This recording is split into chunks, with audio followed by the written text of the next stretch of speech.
Hi students, this is T. Balakrishna, Chemistry Lecturer, GPT Kottagudem. Today our topic is buffer solution. Buffer solution concept అర్థం కావాలంటే ఒక చిన్న explanation మనం explain చేసుకుంటే ఈజీగా ఉంటుంది. ఎలా అంటే ఒక న్యూట్రల్ సొల్యూషన్ తీసుకుంటే ఒక neutral solution, for example NaCl solution, it is a salt. ఈ సొల్యూషన్ తీసుకుంటే it is a neutral solution యొక్క pH వాల్యూ ఎప్పుడైనా 7 ఉంటుంది. న్యూట్రల్ సొల్యూషన్ యొక్క pH తెలుసుకోమని నేర్చుకున్నాం. pH రేంజ్ నేర్చుకున్నాం. యాసిడ్స్ యొక్క pH రేంజ్ బిలో 7, బేసెస్ యొక్క pH రేంజ్ అబోవ్ 7 ఉంటుందని మనకు తెలుసు. న్యూట్రల్ సొల్యూషన్ యొక్క pH 7 ఉంటుందని తెలుసు. So it is a neutral solution కాబట్టి దీని pH ఎంత ఉంటుంది? 7 ఉంటుంది. ఇటువంటి pH సొల్యూషన్కి మనం కనుక యాసిడ్ కలిపితే take one example acid HCl కలిపితే యాసిడ్ ఏం చేస్తుంది? H+Cl ప్రొడ్యూస్ చేస్తుంది. H+Cl ప్రొడ్యూస్ చేస్తే సొల్యూషన్లో H+Cl కాన్సన్ట్రేషన్ పెరుగుతుంది. మీకు ఆల్రెడీ ఇంతకుముందు వీడియోలో చెప్పాను. H+Cl కాన్సన్ట్రేషన్ పెరిగితే pH వాల్యూ అనేది తగ్గుతుంది. ఎందుకంటే H+Cl concentration pH ఫార్ములాలో -log of concentration of H+Cl. దీన్ని మనం ఫార్ములాని కన్వర్ట్ చేస్తే pH is inversely proportional to concentration of H+Cl information వచ్చింది. అంటే H+Cl కాన్సన్ట్రేషన్ పెరిగితే pH తగ్గుతుంది.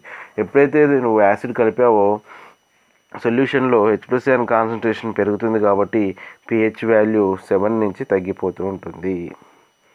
ఒకవేళ ఇదే సొల్యూషన్ కనుక నువ్వు బేస్ కలిపితే, సింపుల్ ఎగ్జాంపుల్ సోడియం హైడ్రాక్సైడ్ లాంటి సొల్యూషన్స్ కనుక కలిపితే అప్పుడు సొల్యూషన్లో OH- కాన్సన్ట్రేషన్ పెరుగుతుంది. ఇంతకుముందే చెప్పాను మీకు, OH- కాన్సన్ట్రేషన్ పెరిగింది అంటే H+Cl కాన్సన్ట్రేషన్ తగ్గినట్టు లెక్క. H+Cl కాన్సన్ట్రేషన్ తగ్గింది అంటే pH వాల్యూ పెరుగుతుంది. Simple logic. ఈ కాన్సెప్ట్ అర్థమైతే మీకు బఫర్ సొల్యూషన్ అనే కాన్సెప్ట్ ఈజీగా అర్థమవుతుంది. అంటే ఒక సొల్యూషన్కి మనం యాసిడ్ కలిపితే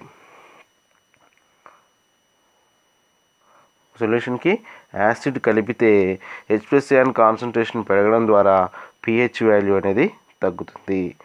ఒక సొల్యూషన్కి బేస్ కలిపితే బేస్ ఏం చేస్తుంది? OH- ప్రొడ్యూస్ చేస్తుంది. కాబట్టి OH- కాన్సన్ట్రేషన్ పెరగడం వల్ల H+Cl కాన్సన్ట్రేషన్ డిక్రీజ్ అవ్వడం వల్ల pH వాల్యూ అనేది ఇంక్రీజ్ అవుతుంది. అంటే ఒక నార్మల్ సొల్యూషన్కి నువ్వు యాసిడ్ కలిపినప్పుడు దాని ఉండాల్సిన pH కంటే pH వాల్యూ తగ్గిపోవడం, బేస్ కలిపినప్పుడు ఉండాల్సిన pH కంటే pH వాల్యూ పెరగడం జరుగుతుంది. అటువంటి సొల్యూషన్ని నార్మల్ సొల్యూషన్స్ అంటాం. కానీ buffer solution is a special solution. Buffer solution అనేది స్పెషల్ సొల్యూషన్. ఈ సొల్యూషన్ మనం యాసిడ్ కానీ బేస్ కానీ కలిపినప్పుడు తన యొక్క pH చేంజ్ చేసుకోదు. అటువంటి సొల్యూషన్ని బఫర్ సొల్యూషన్ అంటాం. నార్మల్ సొల్యూషన్స్ అయితే యాసిడ్ కలిపినప్పుడు pH వాల్యూ తగ్గడం, బేస్ కలిపినప్పుడు pH వాల్యూ పెరగడం జరుగుతుంది. ఏ సొల్యూషన్ అయితే యాసిడ్ కానీ బేస్ కానీ కలిపినప్పుడు pH చేంజ్ చేసుకోదు అటువంటి సొల్యూషన్ని బఫర్ సొల్యూషన్ అంటాం. Buffer solution definition is a solution which resists the change of its pH value by adding the little amount of strong acid or strong base or dilution is called buffer solution. A solutions అయితే acid కానీ base కానీ కలిపినప్పుడు దాని యొక్క pH value change కాదో అటువంటి సొల్యూషన్స్నే మనము buffer solutions అంటాం. Is it clear? A solution which resists the change of its pH value by adding a little amount of strong acid or strong base is called buffer solution. Here buffer solutions are classified into two types.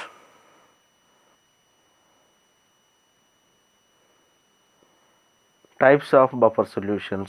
Buffer solutions are classified into two types. One is the acid buffer solution and second one is the base buffer solution. A solution which resists the change of its pH value by addition of little amount of strong acid or strong base is called buffer solution. Here buffer solutions are classified into two types. One is the acid buffer solution, other one is the base buffer solution. Come to the first one, acid buffer solution. Acid buffer solution is prepared by using weak acid and its salt of strong base. Acid buffer is prepared by using weak acid and its salt of strong base. I am trying to explain. Example 1, acidic buffer solution, that is acetate buffer. The acetate buffer is prepared by mixing of weak acid. మనకు బాగా తెలిసిన weak acid ఎవరు? బాగా తెలిసిందంటే acetic acid అని చెప్తాం. CH3COOH. It is an example. CH3COH, weak acid and its salt of strong base. అంటే ఈ weak acid CH3COOH strong base, మనకు బాగా తెలిసిన స్ట్రాంగ్ బేస్ అంటే NaOHతో ఫామ్ చేసినటువంటి సాల్ట్. ఇది యాసిడ్ బేస్ రియాక్షన్లో పార్టిసిపేట్ చేస్తే మనకి ఏమొస్తుంది? Salt CH3CO- and H+, Na+ and OH-. So అప్పుడు ఇక్కడ మైనస్, ఇక్కడ ప్లస్ కలిస్తే CH3COONA అనే సాల్ట్ ప్లస్ H+OH- కలిస్తే వాటర్. ఇదే ఇక్కడ న్యూట్రలైజేషన్ రియాక్షన్. సో ఇక్కడ ఏమంటున్నాడంటే యాసిడ్ బఫర్ ఎలా ప్రిపేర్ చేస్తుంటే weak acid and that weak acid produce salt react with base, strong base. Weak acid react ఏంటో వచ్చింది మనకు సాల్ట్ ఇది. సో ఆ మిక్చర్ని ఏమంటారంటే weak acid CH3COOH weak acid and its salt of strong base. That weak acid produce salt react with strong base. What is the salt? CH3COONA. That mixture is called as acid buffer. So what is the name of this acid buffer? Acetate buffer. What is the name of this buffer? Acetate buffer. It is one of the example for acid buffer. It is prepared by an acid buffer is prepared by using a weak acid. It is important. Weak acid and its salt of strong base. Weak acid మరియు ఆ weak acid strong బేస్తో form చేసినటువంటి salt యొక్క మిక్చర్ని మనము acid buffer అంట. Example acetate buffer అనేది ఒక example. ఇది మీరు గుర్తుపెట్టుకోవడం కోసం, యాసిడ్ బఫర్లో ఎవరు ఉంటారంటే వీక్ యాసిడ్ ఉంటుంది. అదే బేస్ బఫర్లో అయితే వీక్ బేస్ ఉంటుంది. ఇది క్లియర్ గుర్తుపెట్టుకోవచ్చు. ఇలా యాసిడ్ బఫర్ దేంతో స్టార్ట్ అవుతుంది? Weak acid and it's salt of strong base. Example acetate buffer CH3COOH and CH3COONA. Acetic acid and sodium acetate is an example for acid buffer. Next one is the base buffer solution. Base buffer solution is prepared by mixing of weak base and its salt of strong acid. ఇంతకుముందు చెప్పాను కదా, acidic start with weak acid, base buffer starts with weak base and its salt of strong acid. మనకి weak base examples మనం Arrhenius థియరీలో నేర్చుకున్నాం. Weak బేస్కి మనకు బాగా తెలిసిన example ammonium hydroxide NH4OH. Weak బేస్తో పాటు ఏముండాలి? ఈ వీక్ బేస్ స్ట్రాంగ్ యాసిడ్తో ఫామ్ చేసినటువంటి సాల్ట్. ఈ వీక్ బేస్ స్ట్రాంగ్ యాసిడ్ అనేది మనకు బాగా తెలిసిన సింపుల్ ఎగ్జాంపుల్ యాసిడ్ ఫామ్ చేసినటువంటి సాల్ట్. ఇదేమో బేస్, ఇదేమో acid. NH4+ and OH-, H+ and Cl-. Positive and negative and positive and negative. ఇప్పుడు ఏమవుతుంది మనకి? NH4Cl+H2O, salt plus water. ఇవాళ సాల్ట్ ఎవరు? NH4Cl. It is a mixture of weak base and its salt of strong acid. ఆ week base strong యాసిడ్తో form చేసినట్టు salt ఎవరు? NH4Cl. That is a mixture. ఈ మిక్చర్లో ఎవరు ఉంటారు? వీక్ బేస్ మరియు ఆ వీక్ బేస్ స్ట్రాంగ్ యాసిడ్తో ఫామ్ చేసినట్టు సాల్ట్ ఎవరు? Ammonium chloride. It is an example for base buffer solution. So దీన్ని ఏమంటామంటే అమోనియా బఫర్ అంటాం. ఈ బఫర్ని ఏమంటాం? It is an example for base buffer. What is the name of this buffer? Ammonia buffer. Correct. Base buffer solution is prepared by mixing of weak base and its salt of strong acid. Example is ammonia buffer. Acid buffer is prepared by mixing of weak acid and its salt of strong base. Example for acid buffer is acetate buffer. Acetate buffer is an example for acid buffer. Ammonia buffer is an example for a base buffer. Okay, right? Is it clear? There is a difference between acid buffer and base buffer.